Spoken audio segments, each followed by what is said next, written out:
A while ago, during Edge of Eternity's pre-release, I was meeting with a new player and we're talking about EDH. Then my buddy Travis jokingly said, "Watch out, Trinket Mage is..."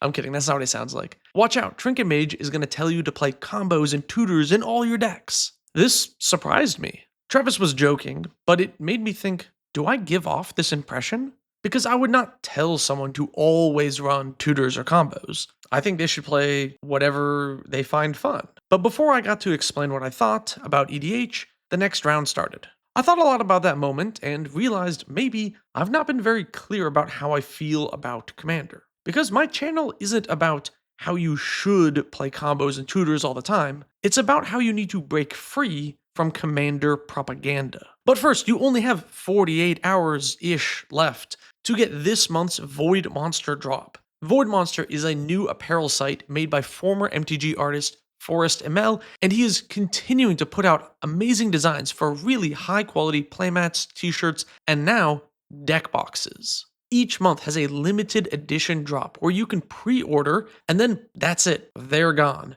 So you gotta act fast. This month has a Devoid Eldrazi themed playmat and deck box. Perfect for anyone with an Eldrazi deck, or just someone who wants to rep the Blind Eternities. I really love Void Monster's merch. Every time I bust out my Void Monster playmat, people always comment about how high quality it looks and how nice it feels. If you want to get in on this, click the link below. So what do I mean by Commander propaganda? I think the way Commander is presented to players by wizards and creators has generated a type of bias over the years that heavily penetrates how Commander players think about the format. And I want to highlight some of those biases and talk about them. One thing I don't like is when creators present things as unfun. Oh, this player just tutors and that's not fun. Or they just combo and that's not fun. Or this card is removal, which is unfun. Or they played a stacks card. How horrendous. I try hard never to say a style or theme or specific card is inherently unfun.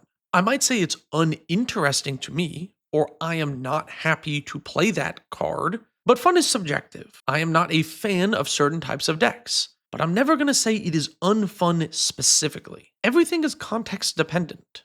My least favorite card is Scrambleverse, because I see people copy it in an effort just to waste time. But I don't think Scrambleverse is inherently unfun. If you're using Scrambleverse plus Brand as your strategy, I mean, that's fine. I'm not going to tell you to never play Scrambleverse. I find the wasting time strategy a bit annoying, but if it makes you happy, that's fine. I just might counter your things and attack you, but that's how Commander goes. I think the Dragon is not an interesting commander, but if it makes you happy, that's more than enough reason to play the commander. Group Hug with no win condition is my least favorite deck to play against. But if your playgroup thinks it's super funny, who cares what I think? I may suggest alternatives or reasons why the commander deck could frustrate someone, but at the end of the day, I think you should play whatever is fun to you. This is something I feel a lot of commander discourse lacks. The context that things can be played differently,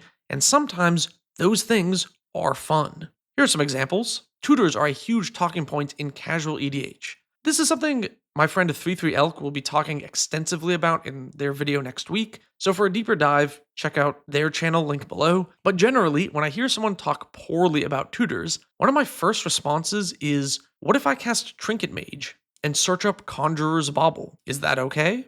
And people say, yeah, of course that's fine. They have to then backpedal and talk about tutoring for combos or strong cards or generic tutors or blah blah blah. This is called the Mott and Bailey fallacy, where you open with a really polarizing, hard-to-defend argument, like all tutors are bad. This is the difficult-to-defend Bailey. And then you have to walk it back to a more defensible position, like that you dislike generic tutors or tutors that only get combo pieces. This is the Mott, which is harder to attack. This fallacy happens a lot when a not very nuanced point is made about something where there is a lot of nuance. Also, this Wikipedia article uses the word insalubrious, which is the opposite of salubrious. I think there could be a connection between Alex and this fallacy, but I don't know. Leave your theories in the comments below. Okay, I'm editing this portion, and I realized the way I started this section, and then I brought up Alex, that maybe this is a call out or something. I should clarify I don't mean to call out anybody in particular in this. I have no beef with anybody. I just thought it was funny, and like when I was talking to Alex about the script ahead of time, it was mentioned that Insalubrious was being used. There's no beef with Alex here. This is just a joke, or anyone. I'm not calling out any content creators. Okay. Speaking of combos, same thing here. We often hear combos are bad or boring. I have seen time and time again someone say you shouldn't play infinite combos. Yet, Secure the Waste and Craterhoof Behemoth lets you go from nothing on board to winning the game, and that is okay, because you attacked with a creature, so it's totally fine. Which ignores the fact that a lot of these overrun effects, or damage all effects, or big finishers are significantly more powerful than any combo that involves 4 or more pieces. Stacks is another classic Mott and Bailey argument. I've seen it all the time. I cannot count how many times I have heard Stacks is bad and evil and should never show up in a casual game. And then I say, okay, what about Deafening Silence? It stops most combos and lets creature decks continue to play their game completely normally. Should this never show up in a casual game? And then they have to retreat to the Mott and say, oh, they meant land destruction and Winter Orb and blah blah blah. Creatures are also inherently weird when you follow commander propaganda, because you need them to win. Storm, combos, burn, control, discard, those are all discouraged. You gotta win with creature damage, but aggroing out one person is not okay, because they would just have to sit out and wait for the game to finish, so you can't do that. You have to take out the whole table at once, meaning you have to play big finishers, which are effectively just combos, right? You're just going token generator into token generator into token generator into overrun. It's just combo piece, combo piece, combo piece, combo piece. It's not any different. Some say I might have beef with the spirit of the format, but I disagree. For starters, the spirit of the format or anything is a bit silly in general. It's kind of nebulous, it's a little hard to pin down. Additionally, Commander is a casual format played within various isolated groups, which means Commander can be a lot of things to a lot of different people. There's no possible way you could have one overarching ethos for casual EDH. Or can you? I'd do a Vsauce music meme here, but I don't know if that's copyrighted or not. I feel like trying to put Commander in a small box is impossible. So what if we thought outside the bun a little bit? I think the spirit of Commander is to have fun. That's it. A lot of Commander content is formatted in the same way. You play your Commander, you play 10 ramp spells, 10 card draw spells, you fill your deck with a proactive creature game plan, and you wait around until someone draws their finisher. On some level, this makes sense. Creature mid-range decks are very easy to grasp. How does your deck win? You attack, and the cards make your stuff bigger or give you more things that you can just make bigger. New cards are designed for this. A lot of pre-con commanders are snowball cards that continue to gain you resources every turn, and those are often some of the most popular commanders, especially for 3-color combos. So a lot of decks you see floating around in your game store are very similar. Everyone's decks are within this narrow section of deck building. It's where Commander kind of started, with a big dumb dragon at the helm and other various random mid-rangey cards around it. And this is what Wizards has promoted, but it doesn't have to be that way specifically all the time. I remember back in like 2014, my friends showing me EDH gameplay videos online, and I hated them. 4 people just going Tapland into Signant, into Tapland, into 4-mana Commander. All 4 decks played exactly the same, even though there were, in theory, different strategies. But we can break free of this. There's like a gajillion cards in the game. There is no reason to only play creature mid-range decks. You can win in so many different ways. You can be more aggressive, more controlling. You can build value engines, or decks with strange interactions. And you really don't need to worry about what other people think. I've played dozens and dozens of cards or decks that are supposedly salty, but I don't have complaints from random casual players, because in the real world, as long as we're all playing Magic, everyone's pretty happy. Now, there are some types of Commander propaganda that I don't think are good for new players. While yes, telling people to jam 10 Mana Rocks in every deck is not very nuanced, and I made a whole video about that, it's not really bad for the game or players. But I do think calling decks unfun or salty, or saying players shouldn't play something, is bad for the game. Putting people into one box makes decks super inbred and exploitable. Most casual decks just lose to any value engine or removal engine, because they're on their own proactive game plan and have no interaction. Nobody's on aggro, Or maybe the life gain deck just crushes the table because nobody plays combo. And because of this, some decks have irrational hatred towards them, like Mill. People hate Mill. But legitimate incremental Mill that isn't a Bruvac combo is one of the weakest strategies in all of EDH. It just sucks. It's really bad. Why should we get mad at players for playing their favorite bad deck? This isn't them pub stomping, it's just playing silly mill cards. This teaches players bad habits. It makes the game more toxic. If players are told that the response to you losing is to tell the other person to take apart their deck and conform to the standards of EDH, that's not good. I see this all the time in real games. When high salt cards are cast, new players are generally curious while old players huff and puff and roll their eyes. We can end the cycle of salt by just teaching new players everything is beatable if you come prepared, and your deck can be made to win in any pod. People also constantly talk down on cards that slow down games or prevent wins. But getting rid of removal is just bad for the game. As power creep increases, we will only get more and more of these mega snowball threats that steal wins as soon as they untap with them. I'm not saying you need to play oops all counterspells, but we shouldn't be discouraging players who want to play a slower deck. Sometimes, a player might not want the game to end on turn 6. And that's okay. They can play Pillar Fort effects or extra removal, and if you don't like that, then play removal for their stuff, or protection to dodge the removal.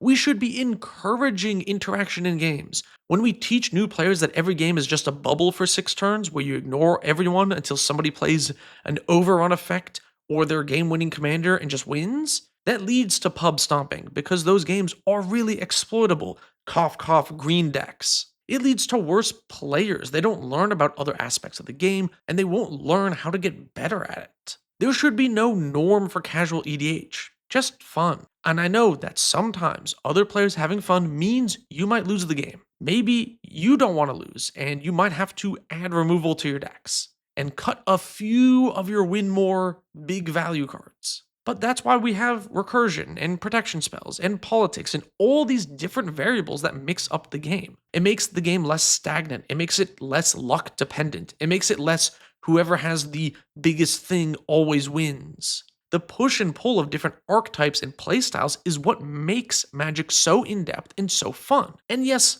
again, it does mean you might have to change your deck a little bit to beat some other cards that your opponents might play, but that's kind of how the game works. And I think we should encourage that. In fact, you can see this on Salubrious Snail's second channel. We're playing $30 budget decks of various archetypes, games with aggro, control, mid-range, and so on and so forth. It leads to a lot of interesting dynamics. No spoilers, but the next one has my Skullbriar list, and it shows off some sweet aggro plays. Play what you find fun and ignore the commander propaganda that says you just have to have fun one specific way. I do want to expand a little bit on playing whatever you want.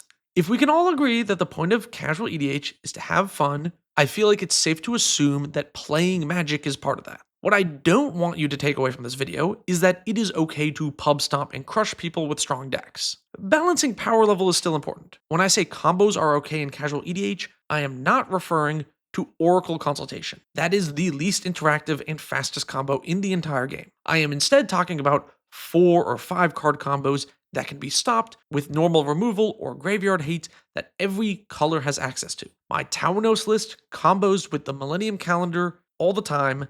I've never heard a complaint about it because there are so many points of interaction and it takes like 10 cards to actually work. I am not going to play my Ral CDH deck against precons. If I storm off and win on turn 2, they did not get to play the game. And although Ral is beatable, you need to know how to do that and play specific cards to do so. In casual EDH, since not everyone is trying to play the best possible deck, you have to align where you are on the scale of random pile of cards to CEDH. So am I telling you you are having fun wrong? No, I am suggesting you might be having less fun than you could be having. Let's go with the food analogy. You go to a restaurant that has a large menu, and you start with a big steaming pile of slop. You are a pig. I'm kidding. That's a different video for another time. You are at a restaurant, they have a large menu, and you start with a burger. Some YouTuber was eating it, and that seemed good. Now, every time you go to the restaurant, you order the same burger, never anything else on the massive menu. Even though there might be other really awesome food you would like just as much or even more than the burger. But you'll never know unless you try it. I have a friend who has played a lot of EDH. Everything from bracket 1 to 5, even before the bracket system was out. Any type of deck you can think of, he's played it. After all of that, his favorite commander deck is Trinket, the simple classic burger, pure creature mid-range, and honestly, there's nothing wrong with liking a good burger. I just think that there is a difference between the person who has only ever eaten burgers saying it's their favorite food, and someone who has tasted the whole menu and then decided burgers are their favorite food. This food analogy isn't perfect, by the way. I don't know how to fit removal into this or content creators. Like, would people be telling you that burgers are the only thing you can eat? And do I need to Doomblade an empanada? That's besides the point. I think that a lot of Commander discourse forces you to play or think a certain way about the format. And I think you should get creative and have fun regardless of what other people tell you to do. Because ultimately, their fun is their responsibility, and your fun is your responsibility. Thanks for watching. Special thanks to my Tier 3 patrons, whose names you see here. If you want to be in the Patreon, get in on the credits, the Discord server, signed cards, deck help, all sorts of stuff like that, click the link below.